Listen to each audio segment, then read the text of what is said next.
Welcome to a video on fluoridation. My name is Floyd Maxwell. My website is justthinkit.com, and I am a chemical engineer. Graduated in 1984 from the University of British Columbia, chemical engineering. And I want to talk to you about fluoride from a strictly chemical or chemical engineering perspective. There are many people that weighed in on this issue. It's very controversial. The sides are polarized, sort of like in Republican versus Democrat. So my thinking is to give you something a little different, another perspective, another fresh perspective. So, what is fluoride? Chemical element. Here's the periodic table. 120 odd elements. Fluoride is here in yellow, top of the yellow column. These are the halogens. The reactivity and the properties of chemical elements are determined by the column, the vertical column they're in typically. You get some other groupings here. These green groupings and purple groupings are obviously similar compounds. The red are similar. These ones on the far right, the orange, we won't be talking about too much because they are inert. They don't tend to react. Why don't they react? Their electron orbitals, or outer orbitals, are full. Just right. Stable. The other compounds are reactive because they are either have an excess electron or they need an electron. On the far left we have the alkali metals, and they have one extra electron. It's not stable like that. And so they have one to give. They have a foul to give, to use the MBA term. So hydrogen has one extra electron. It only has one, but still it's extra. Its orbital, it would rather have two. So when hydrogen reacts, it combines one of its electrons, sharing it with someone else, and they share one with hydrogen, and both parties are happy. Same with the ones below it. Even though they're in red, they are similar to hydrogen in that way. If you go to these gray-purple column here, starting with Be, beryllium, they have two to share, and when they share it with someone else, you get a stable situation. Over here on the yellow column, the halogens, they have almost a full set. They are missing one electron, and they're pretty hungry about it. So on the far right and far left, not counting this orange here, which is stable, the yellow and the red, let's simplify it, are reactive. They are the most reactive because they're the most off balance, basically. And so we have fluorine wanting electron, we have something on the far left having one to give. So very commonly you get compounds on the left combining with compounds in this yellow column here. So you might have sodium here and chlorine there. You might have potassium and chlorine. Potassium chloride, sodium chloride, those are salts in our body. They're common stuff. Here's HCl, hydrochloric acid, HCl. Again, a pretty common thing. You also can get calcium chloride. They now use calcium chlorides on the road. Supposedly it's better, less corrosive. This whole controversy about fluoridation is, should you add fluoride to the water or not? The supposed benefit is that fluoride does something good for your teeth. Well, the truth is that fluoride does something to your teeth. Absolutely. It modifies it. It changes the mineral structure of your tooth, which is good and bad. It makes your teeth more brittle, for example. But a basic principle of metals, of metallurgy, is that when you have a metal and say you heat up a metal and then you quench it rapidly, it becomes brittle, but it's also harder. So that's what you get with fluoride in your teeth. If you want harder, more brittle teeth, then put fluoride on it. Personally, I don't want that because nature didn't do that. Animals don't do that. It's just stupid, arrogant humans who do it, frankly. Their teeth are fine just the way they are. Of course, the big problem with teeth is nothing to do with fluoride. It's nothing even really to do with, brushing. It's to do with sugar. And it's to do with having a large amount of contact of sugar and sugar-like compounds on your teeth for large amounts of the day. Drinking a soda all day long, and you'll have bad teeth. Soda has acid that weakens the teeth. It has sugar that encourages the bacteria to grow in your teeth. The bacteria create more acid. Your teeth dissolve. Your teeth will dissolve in acid. Don't drink acid. Don't leave acid on your teeth. That's the real cure to the supposed dental problem.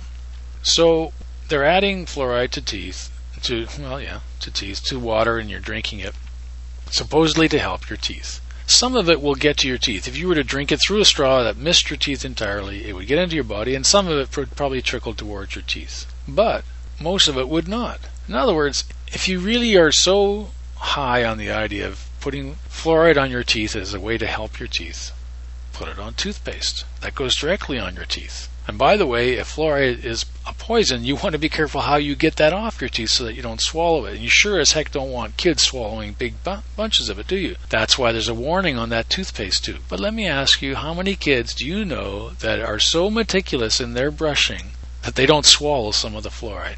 Forget it. We're all swallowing it. And even if we weren't swallowing it, we're absorbing it in our mouth.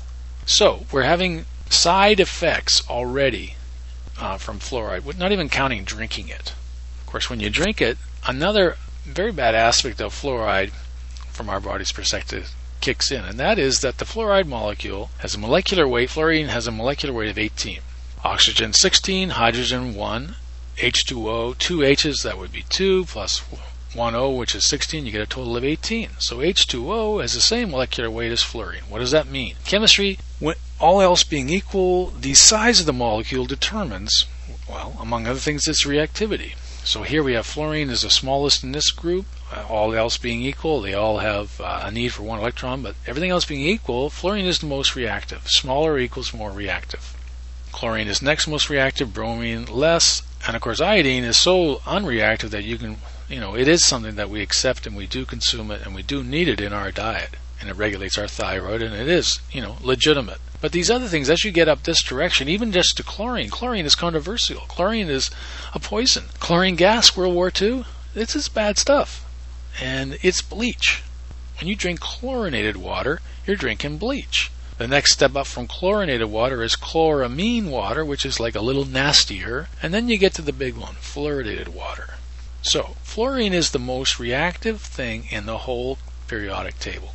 What does that mean? It means that, well, in combination with the fact that it's the same size as water, it dissolves in water, it means that wherever water goes in your body, this reactive stuff is going in your body. Now, fluorine occurs in nature. That's one of the arguments. Well, it's natural. Yeah, well, arsenic is natural. Lead is natural. Aluminum is natural. But we know the aluminum has bad properties. We sure as heck know that lead has bad properties, and arsenic. So this whole sort of, natural in quotes thing, that doesn't cut it. That doesn't cut it at all. That's meaningless. You have to understand what's going on, and you have to get to the facts, not the sort of the theory, bad theory at that. Getting worked up here. So, fluoride in the water, wherever the water goes, the fluorine goes. Fluorine is very reactive, considered the most reactive element, or let's just say one of the most. Doesn't really matter. It's very reactive. We'll scroll down here to where it talks about free radicals. There have been a lot of concern, like dioxins. It was related to free radicals.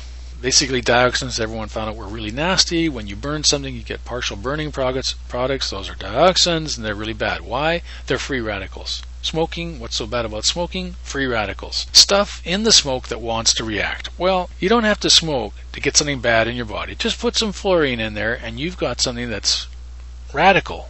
Truly. Fluorine ion in solution is a radical. By definition, it is a free radical. When you drink it, you're drinking a free radical, and it's a very reactive free radical. It can do what it wants, and it does. One of the reasons that fluorine is used so much in so many different fields is because of its reactivity. It's the reactive element in sarin gas, nerve gas. Sarin is one of the really nasty nerve gases. It makes mustard gas look like something a little bit more mild. And fluorine is doing the nasty work on that one.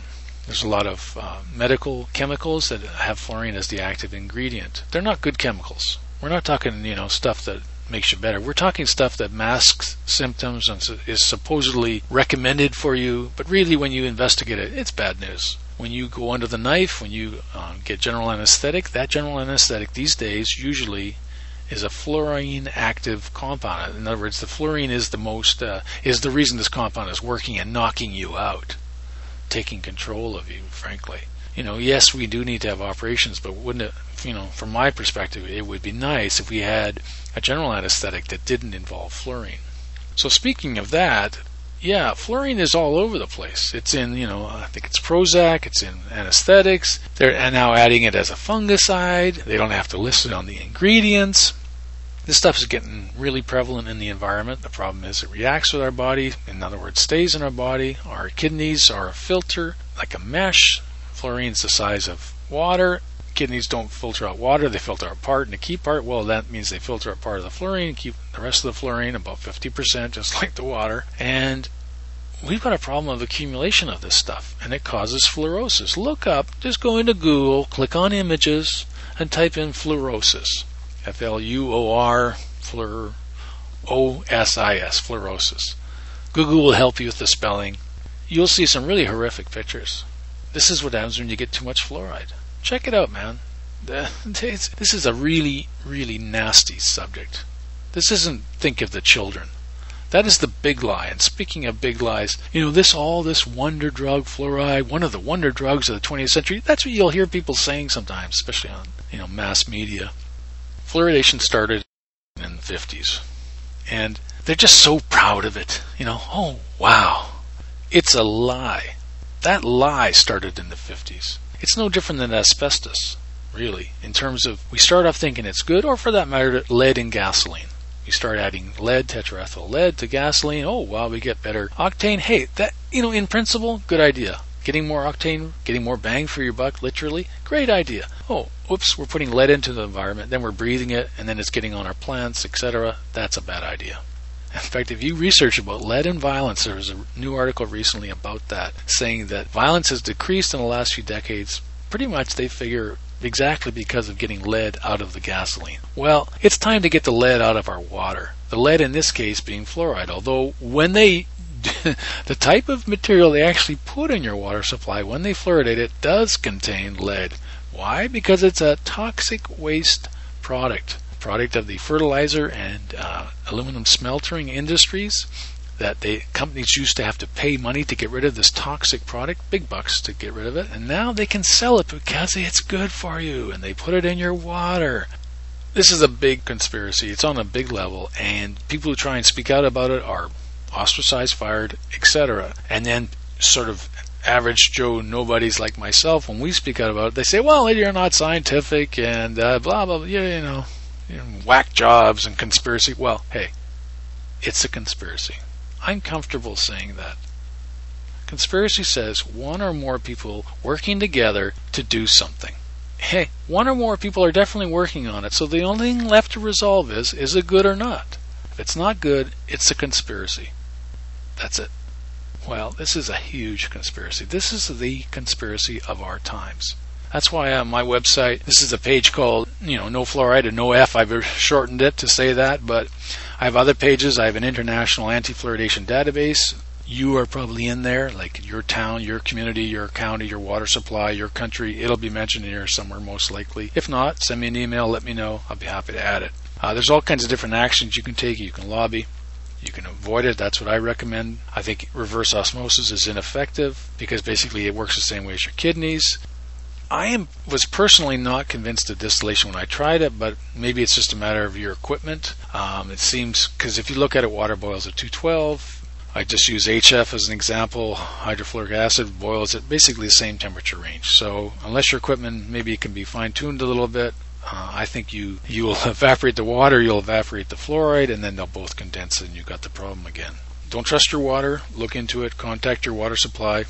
If you're stuck in a fluoridated area, you can sign your bill under protest. You can put that right on your bill. So every time they start getting checks from people saying, hey, we're protesting this, we're not accepting this. And for sure, don't trust the so-called experts. There are very few. Paul Connett, C-O-N-N-E-T-T, good one. There's not that many. There's a fluoride poisoning list on Yahoo groups.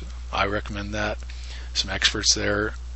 Hound the water bottling companies. What I mean there is, with a lot of these stupid companies, they don't tell you where they get their water from and how well it's filtered. If it's not filtered properly, or if it's drawing from a source that has high natural fluoride, then you're still drinking fluoride. Bug them and get their analysis of the water. So that's the quick rundown. Really, you can summarize fluoride chemically. I'll time myself. I'll try and summarize it in 1 minute. Here we go. Chemically, fluoride is a poison.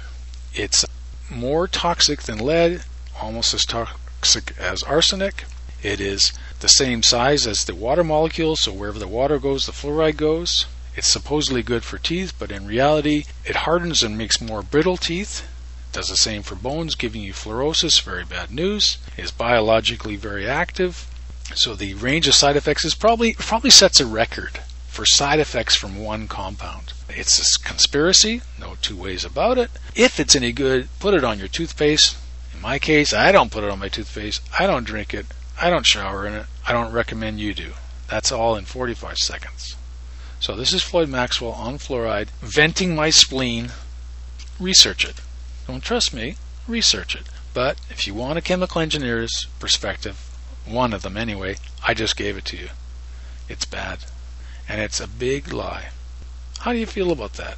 You know, there are some big lies and there's some really nasty things in government we can't do anything about, right? When they give hundreds of billions of dollars to bankers, which is pretty insane, what can we do about it?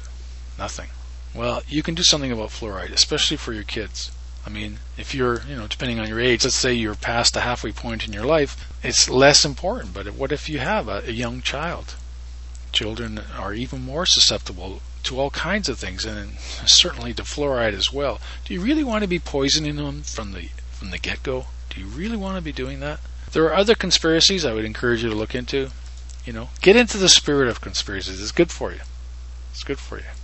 Enjoy that word. That's always one of the things they throw at you. What are you, conspiracy nut? They have to put those two words together. Why? Well, what if those two words weren't together? What if it was a great conspiracy, a grand conspiracy? Let's fight the conspiracy. Well, then that's what would start happening. So they always want to say you're a nut when you're into conspiracies, and then you will, I don't want to be a nut. I want to go and watch some mindless television along with everybody else. So here's some other conspiracies to chew on. Obviously the great JFK one. That was, the granddaddy of them all. That movie never gets old. And even better is Jim Garrison's book. Totally recommended. Look into meat. Dead animals. Do you really want to be eating dead animals? In my opinion, no. Check it out. Research it as a conspiracy. In other words, ask yourself, why are they getting us to eat meat? What does it do to us? Hint, nothing good. If it does nothing good, well then, let's see, who would benefit if our health suffered? Wow, I can think of all kinds of professions that would benefit from that. Okay. Milk, same story. Same exact story as meat, really. I mean, it has different physiological impacts, but the same bottom line. Big lie, big reasons for doing it. One of the arguments against conspiracy is that they say, they can't be so organized that everybody's working together. Well, here's what it takes. You need one group with all the money and power. Gee, that would be the people who control the money supply, the Federal Reserve, which is not part of the Fed. Sorry, you can't say the Fed, by the way. They've copyrighted that term. It's not part of the federal government.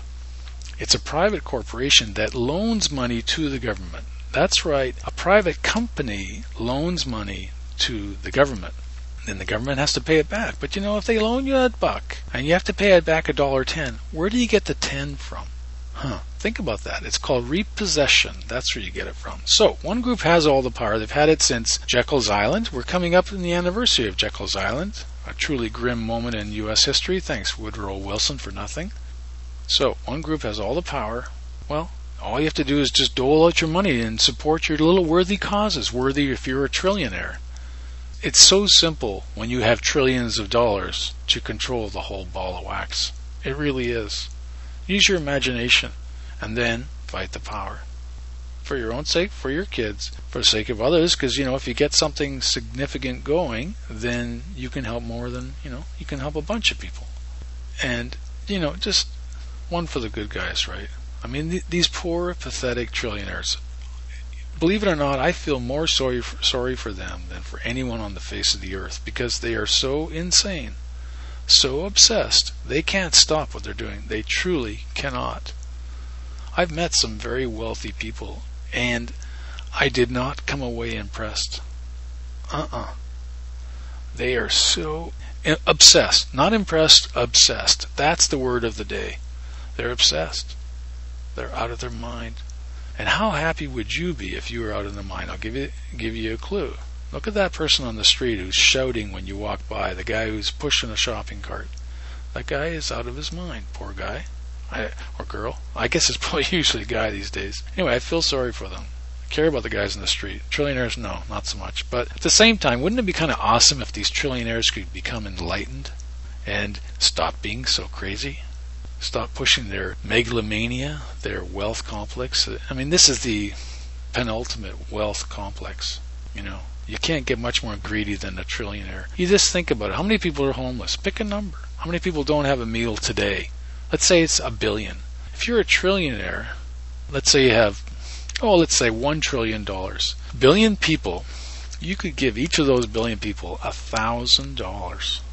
In some countries, they make $60 a month. That's $600 a year. You could feed everybody who's homeless, who's starving anyway, for a year and a half. Which is more important? Your big fat hunk of flesh, I'm sure these guys are not in shape, or making the difference in the lives of 1 billion people. Priorities so out of whack, as someone said in a movie. They're so out of whack, it's kind of humorous. And it's good to get to that point. This fluoride thing is nasty. I think it's hard not to be upset about it once you learn more. But get to the point of humor. And the way you get there is you first get knowledge so that you then know for sure what the state of affairs. And then you take your steps. You get it out of your life. You get it out of your kids' lives, relatives, neighbors. Advertise it. Talk about it. Get a bumper sticker. Lobby. Do things like I'm doing, or come up with some variation. I'll be happy to promote it. And when you do all that, then you can look at these poor, pathetic trillionaires who are doing this. And it is them. It is the richest people doing all of this. They're decreeing everything that goes on in this culture. We talk about the 1%ers, but how about the 0.00001%ers? They're driving the whole train. The 1%ers are the ticket conductors. They're well paid, but they're peons. The trillionaires, the truly wealthy, truly powerful, truly ugly types. That's what we're working on here. That's why this lie has been going on for 60 years. That's why there's been some changes, but frankly, it doesn't show signs of stopping yet. It's odious, it's earth-encompassing, but it has trillionaires behind it. And so it's going to take a substantial effort by millions of us to get this stuff out of our lives forever. There are some countries in Europe where they said, hey, not only do we not want fluoride, we don't ever want to talk about this again. There are some places that have figured it out. Just not the US, parts of Canada, United Kingdom, Australia, New Zealand. Some of the less enlightened places in the world have not figured it out yet. Anyway, this is Floyd Maxwell talking about fluoride, an invisible killer. Good luck with your life. Take care.